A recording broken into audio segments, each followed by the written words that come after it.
Artık yaz öz bu havasını göstermektedir. Nergizler de artık cücermekte ve Kızılgül de burada öz havasıyla büyümektedir.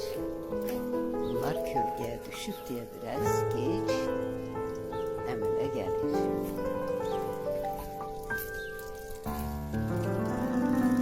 Gülü de elimde. Necə deyərlər, çilik əkmişəm. Bunu babam əkib, o əkən də tutub, mən əkən də.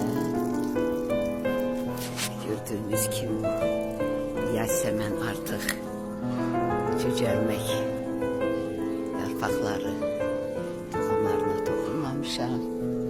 Bu da armuttu. Özü için artık çirtir.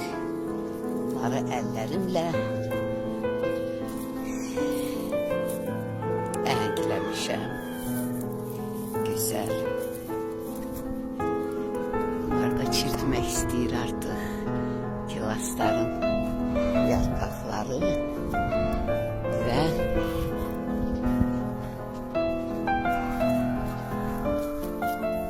Nergiz'in Nergiz Gölü'nün güzelliği.